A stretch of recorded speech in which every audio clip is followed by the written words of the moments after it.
ప్రభువునందు ప్రియ దేవుని బిడ్డలారా, నేటి వాక్య ధ్యానం కొరకు ప్రార్థన చేద్దాం.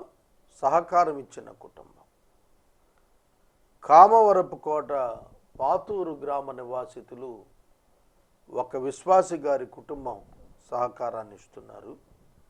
ప్రభువు వీరిని దీవించాలని ప్రార్థించండి.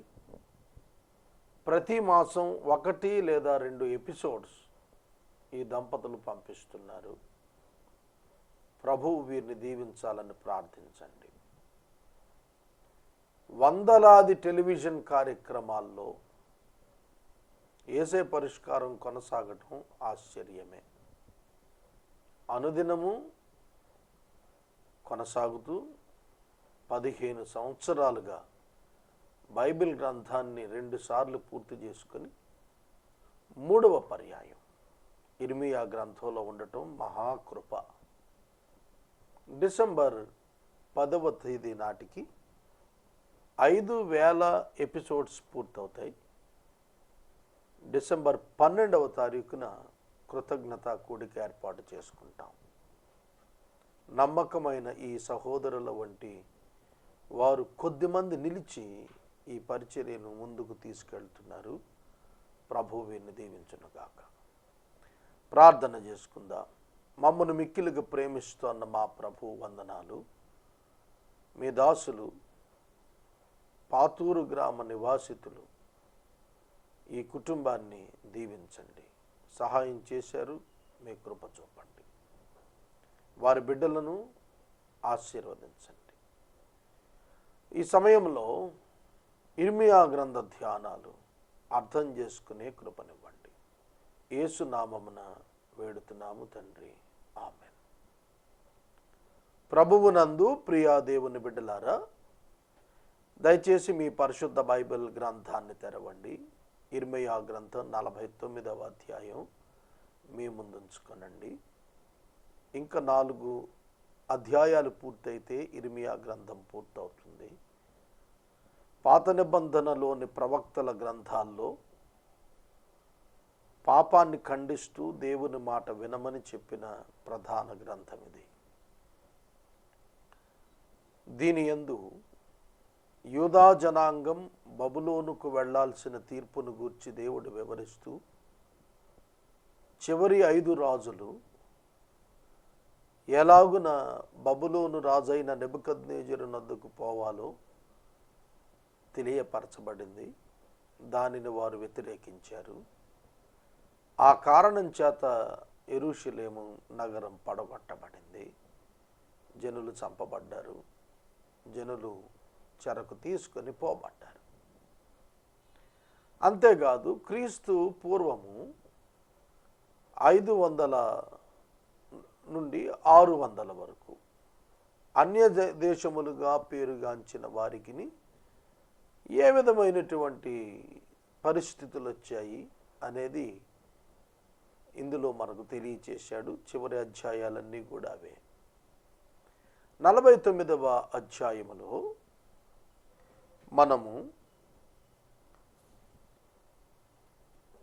అమోనీయులను గూర్చి, ఎదోమీయులను గూర్చి, ఏలామీయులను గూర్చి, దమస్కును గూర్చి,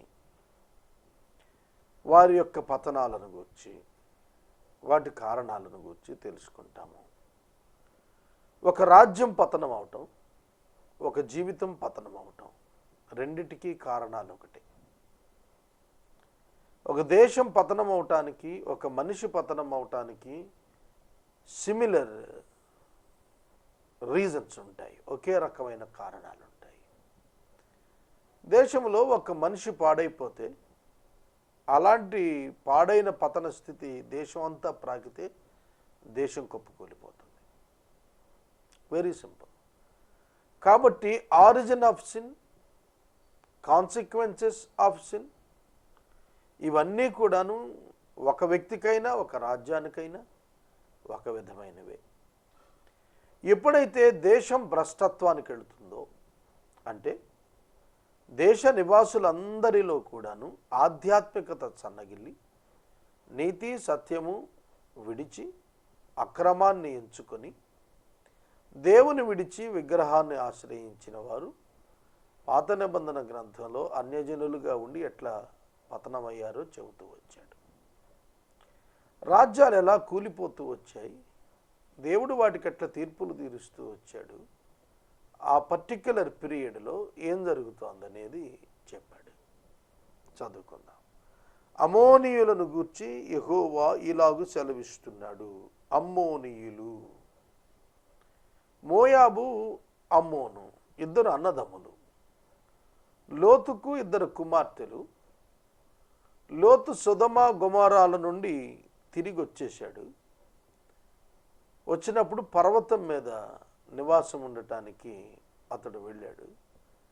అక్కడ అతని కుమార్తెలు మనతో పోవునట్లు ఇతర పురుషుడు లేడు గనుక మన తండ్రికి ద్రాక్షారసము త్రాగించి అతనితో శయనిద్దాం అని చెప్పి మాట్లాడుకొని ఇద్దరూ కూడా తండ్రి చేత గర్భాన్ని పొందారు. ఇది ధర్మశాస్త్ర కాలమునకు పూర్వకాలం. చాలా జాగ్రత్తగా అర్థం చేసుకోండి. ధర్మశాస్త్రమునకు పూర్వకాలం ఇది. మోషే ధర్మశాస్త్రం తీసుకొచ్చిన తరువాత దేవుడు ఒక కట్టడను నియమించాడు. ఎవరు ఎవరిని వివాహం చేసుకోవాలి. ఆ కట్టడలలో వరుసలు వివరించబడ్డాయి. ఎవరు ఎవరితో శారీరక సంబంధం కలిగి ఉండవచ్చు, కలిగి ఉండకూడదు అనే నియమాలు లేవియా కాండంలో 21, 22 అధ్యాయాల్లో మాట్లాడుతూ వచ్చాడు. కాబట్టి ధర్మశాస్త్రం ఇవ్వక పూర్వక కాలం మనసాక్షి కాలం అని అన్నారు దాన్ని. అంటే మనసు దేన్ని మంచిది అని చెప్పిందో, మనసాక్షి ఇది తప్పు కాదు అని దేనినైతే చెప్పిందో దానిని చేస్తూ పోయారు వాళ్ళు. ఇప్పుడు మనకు అది చాలా ఇబ్బెట్టైన కార్యం. ఇప్పుడైతే ఐపీసీ ప్రకారం కేసు కట్టి లోతును లోపలేస్తారు. లోతు బిడ్డలను కూడా అరెస్ట్ చేస్తారు. అడల్టరస్ యాక్టివిటీ కింద వస్తుంది ఇప్పుడు ఐపీసీలో. అప్పుడు ధర్మశాస్త్రం లేదు. మోషేకి పూర్వకాలం అది. అబ్రహాము యొక్క కాంటెంపరర్ లోతు. క్రీస్తు పూర్వం 2000 సంవత్సరాలప్పుడు అబ్రహాము నివసించాడు. అతని కాంటెంపరరీగా సమకాలీనుడుగా లోతు కూడా అప్పుడే నివసించాడు. కనుక అప్పటి కాలంలో జరిగినటువంటి కార్యం కుమార్తెలు తండ్రి చేత సంతానం పొందిన స్థితి నుండి పుట్టిన వారు ఈ ఇద్దరు అన్నదమ్ములు, అక్క చెల్లెళ్ళ బిడ్డలు అన్నమాట. పెద్దావిడ చిన్నావిడ ఇద్దరికి కూడా అమ్మోను మోయాబు ఇద్దరు జనించారు. మోరల్లెస్ పీపుల్గా వాళ్ళు ఎదిగారు. Because they have no God in their life. వారి జీవితాల్లో దేవుడు లేడు. ఎందుకంటే వారికి దేవుని గురించిన అనుభవం లేదు. లోతు కల్దీయుల ప్రాంతంలో ఉన్నప్పుడు అబ్రహాము లోతును తీసుకుని దేవుని మాట చొప్పున బయలుదేరి వచ్చాడు. కల్దీయుల కల్చరు లోతులో ఉంది. అబ్రహామును స్వల్పకాలంలోనే విడిచిపెట్టేశాడు. ఆ తర్వాత సొదొమ గొమొరాలకు పోయాడు. అక్కడ బిడ్డలు పుట్టారు. సొదొమ గొమొరాల యొక్క కల్చరు ఆడపిల్లల్లోకి వచ్చింది. కాబట్టి అబ్రహాము నుండి నేర్చుకున్నటువంటి భక్తి ఏదైనా ఉందంటే చాలా షార్ట్ స్పాన్ ఆఫ్ పీరియడ్. అది వారి మీద ఇన్ఫ్లుయెన్స్ చేయలేకపోయింది. కాబట్టి ఆ కుటుంబం ఆధ్యాత్మికంగా దూరంగా ఉన్న కుటుంబం, భౌతిక కుటుంబం, ప్రభువును ఎరుగని కుటుంబం, దేవునికి వ్యతిరేక్తంగా జీవించిన జాతి. వారి నుండి ఉత్పన్నమైన వారు కనుక వారి యొక్క ఐడియాలజీస్ వారు డెవలప్ చేసుకున్నారు. 2 దేశాలుగా ఉద్భవించారు. వారు సాధారణంగా లోకంలో ఉన్న మనుషులందరూ ఏ విధమైన మనస్తత్వంతో చెడిన వారై ఉన్నారో అలాంటి వారిగానే ఉన్నారు. ఎందుకంటే they do not know God. దేవుడు అంటే వారికి తెలియదు. కనుక మోయాబును గురించి గత దినం చదివాం. అమోనీయులను గురించి రాస్తున్నాడు. ఇశ్రాయేలునకు కుమారులు లేరా, అతనికి వారసుడు లేకపోయినా మల్కోము గాదును ఎందుకు స్వతంత్రించుకుంటుంది, అతని ప్రజలు దాని పట్టణాల్లో ఎందుకు నివసిస్తారు? కాగా యెహోవా ఎలా సెలవిస్తున్నాడు, రాగల దినములలో నేను అమోనీయుల పట్టణము రబ్బా మీదకి వచ్చు యుద్ధం యొక్క ధ్వని వినపడజేస్తాను. అది పాడు దెబ్బవుతుంది. దాని ఉపపురములు అగ్నిచేత కాల్చబడతాయి, దాని వారసులకు ఇశ్రాయేలు వారసులగుదరని యెహోవా సెలవిస్తున్నాడు. చూడండి, ఇక్కడ అమోనీయులు భౌతిక రక్త సంబంధాన్ని లెక్కించినట్లయితే, భౌతిక రక్త సంబంధం జాగ్రత్తగా వినాలి, భౌతిక రక్త సంబంధాన్ని లెక్కించినట్లయితే అబ్రహాము యొక్క చిన్నాన్నగారి కుమారుడు, అబ్రహాము గారి యొక్క సోదరుని కుమారుడు లోతు యొక్క సంతానం అబ్రహాము యొక్క సంతానానికి బ్రదర్హుడ్, అన్నదమ్ముల వరుస అవుతారు. కానీ ఇశ్రాయేలీయుల పట్ల, అనగా అబ్రహాము సంతానం పట్ల మోయాబీయులు కానీ అమోనీయులు కానీ ఎన్నడూ కూడాను సోదర భావం ప్రకటించలేదు. రక్త సంబంధానికి వారెన్నడూ విలువ ఇచ్చిన వారు కారు. దినవృత్తాంతాల గ్రంథం 20వ అధ్యాయంలో యెహోషాపాతు రాజుగా ఉన్నప్పుడు నలుదిక్కుల నుండి కూడా వచ్చినటువంటి యుద్ధవీరులను మనం చూస్తాం. కనుక ఒక పక్క నుండి మోయాబీయులు వచ్చేస్తారు, ఒక పక్క నుండి అమ్మోనీయులు వచ్చేస్తున్నారు. కనుక మనం గమనిస్తున్నప్పుడు ఈ యుద్ధ పిపాసులుగా వీరు మనకు కనపడతారు. యుద్ధ పిపాసులు అంటే ఇష్టపడేవాడు, యుద్ధాన్ని ఇష్టపడేటువంటి జనాంగముగా ఈ అమోనీయుల యొక్క పరిస్థితి కనిపిస్తుంది. దినవృత్తాంతములు 2వ గ్రంథం 20వ అధ్యాయం 1వ వచనం చదువుతాను, చూడండి. ఇది అయిన తరువాత మోయాబీయులను అమోనీయులను మెయోనీయులను కొందరును దండెత్తి యెహోషాపాతు రాజు మీదకు వచ్చిరి. చూడండి, యెహోషాపాతు మీదకు వచ్చిరి అంటే ఇశ్రాయేలు చరిత్రలో అమోనీయులు సోదర వరస అయినటువంటి ఇశ్రాయేలీయుల పైన అమోనీయులు యుద్ధం చేశారు, ఓడిపోయారు, తర్వాత సంగతి. But their attitude and bent of mind is war, యుద్ధం. కనుక దాని ముఖ్య పట్టణం రబ్బా మీదకు యుద్ధం వస్తోంది, రబ్బాను యుద్ధం కబళిస్తుంది. ఆ వారసులుగా ఇశ్రాయేలీయులను ప్రకటిస్తానన్నాడు దేవుడు. యేసుక్రీస్తు ప్రభువు వారి యొక్క 2వ రాకడలో అన్యజనాంగము యొక్క వారసులైనటువంటి ఎదోమీయులు, మయోనీయులు, మేయోనీయులు, మోయాబీయులు, అమోనీయులు, ఎలామీయులు, హెష్బీయులు, ఇట్లా రకరకాలైనటువంటి డిఫరెంట్ జెంటైల్ గ్రూప్స్, వారి వారి యొక్క సంతానాలు ఇప్పుడు ప్రపంచంలో వివిధ ప్రాంతాల్లో వివిధ పేర్లతో పిలువబడుతూ ఉండి ఉంటారు. వారందరినీ కూడాను దేవుడు సమూలంగా నిర్మూలన చేసి ఎగెయినెస్ట్ ద పీపుల్ ఆఫ్ ఇజ్రాయేలునకు వ్యతిరేకముగా లేచిన తరముల వారందరినీ జయింపజేసి ప్రభువు రాజుగా ఉన్నప్పుడు ఆ స్థలాలన్నీ కూడా ఇశ్రాయేలు యొక్క వారసులైనటువంటి యూదులకు దేవుడిస్తాడు అనేది ప్రవచనాల యొక్క సారం. కాబట్టి దీనిని మనం గుర్తించవచ్చు. చరిత్రలో జరిగిన, భవిష్యత్తులో జరగబోతున్న సత్యం ఇది. హెష్బోను అంగలార్చుము, హాయి పాడాయను. మనకు హాయి పట్టణాన్ని గురించి యెహోషువ గ్రంథంలో కనిపిస్తుంది. హాయి చిన్న పట్టణమే, కానీ హెష్బోను చాలా పెద్ద పట్టణం. ఒక పెద్ద పట్టణం, ఒక చిన్న పట్టణం, రెండు పాడయ్యాయి అన్నప్పుడు ఆటోమేటిక్గా పట్టణాలన్నీ నాశనం అయ్యాయి అనే అర్థం కనిపిస్తోంది. మల్కోమును అతని యాజకులను అతని అధిపతులను చెరలోకి వెళుతున్నారు. రబ్బా నివాసులు కేకలు వేయండి, గోనెపట్ట కట్టుకోండి, మీరు అంగలార్చి కంచెలలో అటూ ఇటూ తిరగండి. విశ్వాసఘాతకులారా, నా యొద్దకు ఎవడునూ రాలేడని నీ ధనముని ఆశ్రయంగా చేసుకున్నవాడా, నీ లోయలో జలాలు ప్రవహిస్తున్నాయి, నీవేళ నీ లోయలను గూర్చి అతిశయిస్తున్నావు. ప్రభువు ఇలా సెలవిస్తున్నాడు, నేను నీ చుట్టూన్న వారందరి వలన నీకు భయం పుట్టిస్తున్నాను. మీరందరూ శత్రువునికి ఎదురుగా తరమబడతారు. పారిపోవు వారిని సమకూర్చువాడొక్కడు ఉండడు. అటు తర్వాత చెరలో ఉన్న అమోనీయులను నేను రప్పిస్తాను. ఇది యెహోవా వాక్కు. చూడండి, రబ్బా నివాసితులకు దేవుడు హెచ్చరిక ఇస్తున్నాడు. మారు మనసు పొందమన్నాడు, అంగలార్చమన్నాడు, ప్రార్థించమన్నాడు. ఒక విశ్వాసి ప్రార్థన చేస్తున్నాడు అంటే నిజమైన ప్రార్థన ఎక్కడి నుండి వస్తుంది? ఒక విశ్వాసి దేవునికి ప్రార్థిస్తున్నాడు అనంటే అతడు దేవుని ఎదుట తన హృదయాన్ని కృమ్మరిస్తున్నాడన్నమాట. ఎవరు దేవుని ఎదుట నిజముగా హృదయమును కృమ్మరించగలుగుతారు?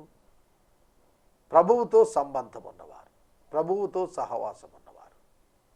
కనుక ప్రభువుతో సహవాసానికి పిలుచుటకు వారికి ఒక అవకాశం ఇస్తున్నాడు. అన్యజనులు సహితం దేవుని యొద్ద తమ జీవితాలను సరిచేసుకుంటే దేవుడు ఆ దేశాలను నాశనం చెయ్యడు. జాగ్రత్తగా వినండి. సొదొమ గొమొర్రాల విషయంలో 50 మంది నీతిమంతులుంటే నాశనం చేయనన్న ప్రభు 10 మంది నీతిమంతులున్నా పట్టణాన్ని నాశనం చేయనన్నాడు. యోనా గ్రంథంలో 1,20,000 మంది ప్రజలు అన్యజనాంగం అంగలార్చినప్పుడు దేవుడు ఆ పట్టణాన్ని నాశనం చేయలేదు. కనుక దేవుడు ఒక మృగం కాదు, దేవుడు నీతిమంతుడు. సింహానికి ఏమి తెలియదు, మంచివాడు చెడ్డవాడనే తెలియదు, దానికి వేటాడటమే వచ్చు. దేవుడు అట్లాంటి మృగరాజు కాదు. దేవుడు నీతి న్యాయాలను బట్టి పరీక్షించి తీర్పు తీర్చి ఫలితాన్ని ఇచ్చేటువంటి వాడు. ఈ సత్యం మనం ఎవరూ మర్చిపోకూడదు. దేవుడు కేవలం యూదులకే దేవుడిగా ప్రవర్తిస్తాడా? లేదు. లోకములో ఉన్న జనులందరూ కూడాను ఆదాము సంతానమే. ప్రతివారు కూడాను దేవుని యొద్దకు మనసు మార్చుకొని రావటానికి అవకాశాలు ఉన్నాయి. పాత నిబంధనలో సైతము రాహాబు అన్యురాలే, రాహాబు వేశ్య కూడాను. రాహాబు కుటుంబం అంతా రక్షించబడటానికి కారణం ఏమిటి? యూదులకు దేవుడు రాజ్యం ఇస్తాడని ఎరిగిన ఆమె, ఇశ్రాయేలీయులను దేవుడు ఏర్పరచుకున్నాడని ఎరిగిన ఆమె వారికి చోటు కల్పించింది. తన గృహంలో తొగరు దారాన్ని తన ఇంటి కిటికీకి కట్టింది. ఆమె విశ్వాసాన్ని కనపరిచింది. ప్రభు యొక్క వంశావళిలోనికి ఆవిడ వచ్చింది. కాబట్టి gentile salvation in old testament also proved. అన్యుల యొక్క రక్షణ ప్రూవ్ అయింది. అలాగే బైబిల్ అపోస్తుల కార్యములు 10వ అధ్యాయంలో కొర్నేలు కనిపిస్తున్నాడు. కొర్నేలు విషయంలో అన్యుడైనప్పటికీ కూడాను అతనిని ప్రభు పిలిచి అతనికి పరిశుద్ధాత్మని ఇచ్చినట్టుగా చూస్తున్నాము. కనుక from the beginning God is concerning about the soul of human beings. మనుషుల యొక్క ప్రాణాత్మలను గూర్చి ఆయన ఖచ్చితమైనటువంటి ఇచ్చ కలిగి ఉన్నాడు. అంతేగాని మనుషులందరికీ ఆయన వ్యతిరేకం, యూదులకే ఫేవర్ అనే భావన యూదులు కల్పించుకున్నారు. దేవుంది కాదది. కనుక ప్రతి పట్టణానికి దేవుడు అవకాశాన్ని ఇస్తూ వచ్చాడు. ప్రతి జాతికి ప్రతి జనాంగానికి కూడాను దేవుడు మారు మనసు పొందుటకు, తీర్పును తప్పించుకోవటానికి ఈక్వల్గా సమయాన్ని ఇస్తున్నాడు. ఇది వాస్తవం, ప్రతి ఒక్కరూ గ్రహించాలి. రబ్బాను గురించి చెప్పాడు, నా యొద్దకు ఎవడూ రాలేడని నీ ధనాన్ని ఆశ్రయముగా చేసుకున్నదానా అని పిలిచాడు. God's understanding perfect. దేవుని అవగాహన దేవుడు వ్యక్తీకరించినప్పుడు 100% అది వాస్తవమై ఉంటుంది. కనుక రబ్బా పట్టణం తనకున్న ధనం చేత అతిశయించింది. ఈరోజు ఇటువంటి రబ్బా వంటి ఐడియాలజీ కలిగిన వారు సమాజంలో చాలామంది ఉన్నారు. నేను చాలా డబ్బు సంపాదించానండి, నాకేం కొదువ, నాకేం కొరత, నాకేమి భయము అనేటువంటి వారు చాలామంది ఉన్నారు. కానీ వారికి అర్థం కానిది ఉంటుంది, ధనము సమస్తాన్ని ఇవ్వలేదు. ధనము సమస్తాన్ని ఇవ్వలేదు. సోదరుడా సోదరి, అది తెలిసి కూడా ధనవంతుడు అనుకుంటాడు నాకేం పర్వాలేదు అనుకుంటాడు. ఆహారం ఉంది, ఆరోగ్యం ఉంది అనుకుంటాడు. ఆరోగ్యానికి ధనానికి సంబంధం ఏంటి? ఎంతోమంది కోటీశ్వరులు, పడగలెత్తిన వారు అనారోగ్యంతో చనిపోవటం లేదా? కనుక మానవుడు ధనం ఉంటే చాలనుకునే భ్రాంతిలో నుంచి, భ్రమలో నుంచి మొదట బయటికి రావాలి. లేకపోతే ఆ ధనం కోసం కొట్టుమిట్టాడుతూ ఉంటుంది జీవితం అంతా కూడా. ఇహలోక ధనం మానవ మనసును శోధించుతుంది. దేవునికి దూరంగా వెళ్ళటానికి ధనము ఎన్నడూ కారణం కాకూడదు. నీకెంత ధనమున్నా నీవు దేవునికి మరింత సమీపంగా రావాలి. నీ ధనము పెరిగిన కొలది, నీ సంపద పెరిగిన కొలది నీవు దేవునికి సమీపస్తుడు కావాలి. విశ్వాసి తను ఆశీర్వదించబడిన కొలది, వృద్ధి చెందిన కొలది, అభివృద్ధి చెందిన కొలది మరింత క్రీస్తుకు సమీపంగా వస్తాడు. చాలామందికి ప్రశ్న, క్రీస్తుకు సమీపంగా రావటం ఏంటి? ఆయన ఎక్కడున్నాడు? ఎక్కడికి వెళితే సమీపం అవుతాం? అందుకే ఎక్కువ గుడికి వెళ్ళిపోతున్నారు. అది కాదు. క్రీస్తుకు సమీపంగా రావటం అంటే క్రీస్తు యొక్క గుణలక్షణాల ప్రదర్శన మీ జీవితంలో జరగటం ప్రారంభం అత్యధికం అవుతుంది. మీరు దాన్ని చేస్తారు అని అర్థం. క్రీస్తు యొక్క గుణలక్షణాలు, క్రీస్తు యొక్క బిహేవియరల్ ప్యాటర్న్ మీ జీవితంలో కనపడాలి. అప్పుడు క్రీస్తు యొక్క సారూప్యం అని అంటారు. అంతేగాని క్రీస్తు సారూప్యానికి రావటం అంటే, ఆయన సమీపానికి రావటం అంటే చర్చికి పోవటం కాదు, ఉపవాస ప్రార్థనకు పోవటం కాదు. చాలామందికి ఇది అర్థం కాలేదు. ఉపవాసం అంటే భోజనం మానటం అనుకుంటారు. భోజనం మానటం కాదు, దేవునికి సమీపంగా రావటం. ఉపవాసము, కమింగ్ నియర్ టు హిమ్, ఆయనకు సమీపంగా రావటం అంటే అర్థం ఏంటి? ఆయనకు సమీపంగా రావటం అంటే ఆయన ఆలోచనలకు, ఆయన తలంపులకు, ఆయన ఉద్దేశాలకు, ఆయన మాటకు, ఆయన యొక్క క్రియకు సమీపమైనటువంటి వారముగా మనం రావటం. కనుక ధనము సంపాదించుకొని నా యొద్దకు ఎవడు రాగలుగుతాడు, నన్ను ఎవడేం చేయగలుగుతాడు అని అనుకుంటున్నదా నా రబ్బా పట్టణమా, నువ్వు కొట్టివేయబడతావు. నీ అతిశయం ఎందుకు? నీ చుట్టూ ఉన్న వారి వల్ల నీకు భయం వచ్చేస్తుంది. ఇంకో విషయం ఉంది ధనంలో. ఎంత ధనం పెరుగుతుందో అంత భయం పెరుగుతుంది. ఎవరైనా ఒక భిక్షగాడిని చూడండి, రోడ్ల మీద తిరుగుతున్నవాడు, డబ్బు లేదు, హాయిగా ఎక్కడైనా పడుకుంటాడు. ఒక 10,000 రూపాయలు జేబులో ఉందనుకోండి, దాన్ని తడిమి చూసుకోవటమే సరిపోతుంది తప్ప నిద్ర పట్టదు. వాడికి భయం పుడుతుంది. ఎవడు ఎటు నుంచి వచ్చి దోచుకొని పోతాడో అనేటువంటి భయం ఉంటుంది. కనుక దేవుడు మొదటి నుండి చెబుతున్నాడు, భౌతిక ధనం అవసరాల నిమిత్తం దేవుడిచ్చేటువంటి ఒక వస్తువు, అంతవరకే. దాని చేత హృదయం చెడిపోవాల్సిన అవసరం ఎంత మాత్రం లేదు. కనుక ధనాన్ని ఒక వస్తువుగా చూడండి. ధనము అవసరాల కొరకు దేవుడిచ్చిన ఒక పదార్థం మాత్రమే. అంతేగాని దాని చేత దేవుణ్ణి రీప్లేస్ చేయగలుగుతాం అనుకోవటం ఎంతో అవివేకం. అన్య జనాంగం యొక్క తలంపులు ధనం చేత అవసరాలు తీర్చుకోవాలనుకుంటాయి. కానీ క్రీస్తుని ఎరిగిన వాడు ధనము చేత కాదు, దేవుని చేత ప్రతి అవసరం తీర్చబడాలని ఎదురు చూస్తాడు. కనుక not by his own earning but by the provision given by God, అది అర్థం. నా సంపాదన చేత అని అనుకున్నవాడు ఫూలిష్ ఫెలో. ఆయన కృపచేత అనుగ్రహించబడిన దాని చేత అనుకున్నవాడు జ్ఞానవంతుడు అని నేను చెబుతున్నాను. ఈ మధ్యన కొద్దిమంది సేవకులు కూర్చొని మాట్లాడుకున్నాం. ఒక కార్యక్రమం చేయాలి అని అంటే how to organise a spiritual activity అనే దాని మీద చర్చ జరుగుతున్నప్పుడు ఒక ఆయన సలహా ఇచ్చారు. చాలా ఉన్నవారందరూ కొంత డబ్బు సమకూర్చుకొని పని చేయండి అని. డబ్బు కూర్చుకొని పని చేయటం చేత స్పిరిచువల్ యాక్టివిటీలో ఫెయిత్ కార్నర్ కనపడదు. ఫెయిత్, విశ్వాసం నిరీక్షిస్తున్న దాని నిజస్వరూపం. కనుక నేను డబ్బు కూర్చుకొని స్పిరిచువల్ యాక్టివిటీ మొదలు పెడతానంటే it is a failure one. It is nothing but giving room to Satan. నీ డబ్బు చేత నువ్వు కార్యాన్ని పూర్తి చేయలేవు, దేవుని చేత పూర్తి చేస్తావు. అందుకనే you must start your work, spiritual work or your church work or your personal work with faith. విశ్వాసము చేత నీ అడుగులు పడాలి. ఆధారము లేకుండా అడుగులు పడాలి, దేవుడు సంపూర్ణం చేస్తాడు. ఇది విశ్వాసపు బాట. కనుక ప్రతివాడు తెలుసుకోవాలి, క్రైస్తవుడు డబ్బు చేత బ్రతకకూడదు. డబ్బు లేకుండా ఎట్ట బతుకుతావు? డబ్బు దేవుడు ఇస్తాడు. ఎప్పుడు ఇస్తాడు? ఎంత అవసరం, ఎంత కావాలి, ఎక్కడ కావాలి, ఎలా కావాలి, ఏ విధంగా రావాలి, అన్నీ కూడా God has his own plan. Philippi 4:19. దేవుడు తన మహిమైశ్వర్యములో మన అవసరములు అన్నీ తీరుస్తాడు. ఎప్పుడెప్పుడు ఏమేమి అవసరమో ఆయనకు తెలుసు. ఇల్లు నిర్మాణం చేశాను, నేను చాలా విషయాలు నేర్చుకున్నాను అందులో. ఏది మొదట, ఏది తరువాత, దేనికి ఎప్పుడు ఏ డబ్బు ఎక్కడ అవసరం, ఏది ముందు కొనాలి, ఏది తర్వాత కొనాలి, how to utilise the money in a proper way నాకు అర్థమైంది. అందుకనే యెహోవా ఇల్లు కట్టించని ఎడల అన్నప్పుడు God has his own ideology in building the lifes.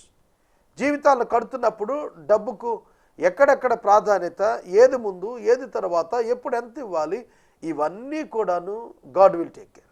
దేవుడు శ్రద్ధ తీసుకుంటాడు. ఇది నేను అనుభవంలో చూశాను. నేను కాదు, కొన్ని వందల సాక్ష్యాలు ఇట్లాంటివి నేను విన్నాను. సోదరుడా, సోదరి, ధనం అవసరము, కానీ ధనము మూలము కాదు, దేవుడు మూలము. విశ్వాస జీవితంలో దేవుడు మూలం కావాలి, ధనం మూలం కాకూడదు. ధనం చేత ఎవ్వరూ కూడా ఏ పని ప్రారంభించలేదు. అపోస్టల్స్ ఎంప్టీ హ్యాండ్స్తో వచ్చారు. అపోస్టల్స్ ఎంప్టీ హ్యాండ్స్తో వచ్చారు. ఎన్ని గొప్ప గొప్ప కార్యాలు ఎస్టాబ్లిష్ చేశారు, ఎన్ని గొప్ప గొప్ప కార్యాలు ఎస్టాబ్లిష్ చేశారు. ఏలూరు నగరానికి ఆర్సిఎం పీఠాధిపతిగా జాన్ ములగడ గారు ఎంప్టీ హ్యాండ్స్తో వచ్చాడు. ఎన్ని వందలు యాక్టివిటీస్ ఆయన ఎస్టాబ్లిష్ చేశారు, ఎన్ని పరిచర్యలు ఎస్టాబ్లిష్ చేశాడు. నాట్ విత్ మనీ, డబ్బుతో కాదు, విశ్వాసంతో. సోదరుడా, సోదరి, రబ్బా అనేటువంటి పట్టణం డబ్బుంది, నా మీదకి ఎవడొస్తాడు అనుకుంది. అందుకే అన్నాడు దేవుడు, నీ చుట్టూతో భయం కలిగిస్తాను, నువ్వు శత్రువుకి ఎదురుకెళ్తావు. శత్రువు నీకెదురు రాటగా నువ్వే ఎదురెళ్తావు, పారిపోవాలనుకుంటావు, దొరికిపోతావు, నువ్వు చస్తావు. అయితే నీకు శేషం ఉంటుంది, నువ్వు చెరలోనికి పోతావు, నీకు విడుదల ఉన్నది. సోదరుడా, సోదరి, ఇశ్రాయేలీయులకు ఏ తీర్పిచ్చాడో, యూదులకు ఏ తీర్పిచ్చాడో అదే తీర్పు అమోనీయులకు కూడా ఇస్తున్నాడు. That is the greatness of God. Equal, సమానముగా, ఇంపార్షియల్, పక్షపాతం లేకుండా దేవుడు తీర్పు తీరుస్తాడంటానికి ఇర్మియా గ్రంథంలో అన్యజనుల యొక్క ప్రస్తావన గమనార్హం. వాక్యం వింటున్నారు కదా, నిజమే. రోమాపత్రికలో చెబుతూ వచ్చాడు తీర్పు ఎట్లా జరుగుతుందో. 2వ అధ్యాయంలో చాలా స్పష్టంగా మనసాక్షి సాక్ష్యమిస్తుండగా, ధర్మశాస్త్రం సాక్ష్యమిస్తుండగా, విశ్వాసము సాక్ష్యమిస్తుండగా తీర్పులు దేవుడు నెరవేర్చనై ఉన్నాడు. కనుక ప్రతి ఒక్కరూ గుర్తెరగాలి, మన జీవితాన్ని గురించి మనం జాగ్రత్తగా లెక్క చెప్పాలి. నాకు ఇప్పుడు అత్యధిక భయం ఇచ్చే అంశం ఇదే. How can I face my lord? వెనక్కి తిరిగి చూసుకుంటే ఏసే పరిష్కారం ఒక్కటే కనిపిస్తుంది, దేవా నేను ఇది చేశానని చెప్పటానికి. కానీ నాకు తెలుసు నేను చేసింది కాదు. దేవా నువ్వు దీన్ని చేయించుకున్నావు నాతో అని చెప్పగలుగుతాను. But I'm 100% I can say that I'm a failure man. నా వరకైతే నేను failure, but God is the success. దేవుడు నా యందు తన కృప చేత తన కార్యం సంపన్నం చేస్తున్నాడు. ఈ అండర్స్టాండింగ్ ఉన్నవాడే నిజమైన సేవకుడు, ఈ అండర్స్టాండింగ్ ఉన్నవాడే నిజమైన విశ్వాసి. కనుక అమోనీయుల పట్టణం నాశనం అవుతుంది, చెరలోనికి వెళుతుంది. దాని తగిన కాలమున మరలా తిరిగి దేవుడే దాన్ని ఉనికిలోకి తెస్తాడు. ఎందుకంటే ఫైనల్ ప్రాఫెసీస్ నెరవేరాల్సి వచ్చినప్పుడు, అన్య జనాంగం యొక్క శిక్ష సంపూర్ణమైనప్పుడు అగ్నిగుండంలో పడవేయబడటంతో జడ్జిమెంట్ కంప్లీట్ అవుతుంది. ప్రార్థన చేసుకుందాం. నేటి వాక్య ధ్యానానికి సహాయం చేసిన కుటుంబం కామవరపు కోట నివాసితులు, ప్రాతూరు గ్రామ నివాసితులు సహకారం ఇచ్చారు. ఈ కుటుంబానికి ప్రత్యేక ధన్యవాదాలు. మనము ఇంతవరకు దైవ సేవకులు కారుపాటి శ్యామ్ సాగర్ గారి ద్వారా ఇర్మియా గ్రంథమును ధ్యానం చేసుకున్నాం. ఈ కార్యక్రమం ద్వారా మీరు పొందుకొనుచున్న ఆత్మీయ మేలులు ఒక ఉత్తరం ద్వారా మాకు తెలియచేయండి. మీ ప్రార్థనా మనవులు మాకు తెలియచేస్తే ఏసే పరిష్కారం కార్యాలయంలో ఏర్పాటు చేసిన ప్రత్యేక ప్రార్థనా శిబిరంలో మీ కొరకు ప్రార్థిస్తాం. మీ కుటుంబ పక్షముగా ఒక ఎపిసోడ్ ప్రసారం చేయాలనుకునేవారు మాకు తెలియచేస్తే మా సిబ్బంది మీ గృహాలను దర్శిస్తారు. ముగింపు ప్రార్థన ఆశీర్వాదాలతో ఈ కార్యక్రమాన్ని ముగించుకుందాం. ప్రార్థించుకుందాం. మమ్మల్ని మిక్కిలుగా ప్రేమిస్తున్న మా ప్రియ ప్రభువు మీకు వందనాలు. వాక్యం విన్న బిడ్డలను దీవించండి, వాక్యము చేత మమ్మల్ని ఆశీర్వదించండి. పరిశుద్ధుడా, మీ చేతికి మమ్మల్ని సమర్పిస్తున్నాము. ధనాన్ని నమ్ముకొనక మీ యందు ఆశ్రయం పొందుటకు సహాయం చేయండి. ఏ సేవకుడు, ఏ విశ్వాసి ధనంతో కార్యాలు చేయాలనే ప్రారంభం లేకుండా చేయండి. ఘనత మహిమ ప్రభావాలు మీరు పొందండి ప్రభు. ఎపిసోడ్ సహకారం ఇచ్చిన దీన కుటుంబాన్ని ఆశీర్వదించండి. యేసునామమున ప్రార్థిస్తున్నాను తండ్రి, ఆమేన్. తండ్రి అయిన దేవుని ప్రేమ, కుమారుడు యేసయ్య కృప, పరిశుద్ధాత్మని కన్యోన్య సహవాసం సదా మనకు తోడై ఉండును గాక. ఆమేన్.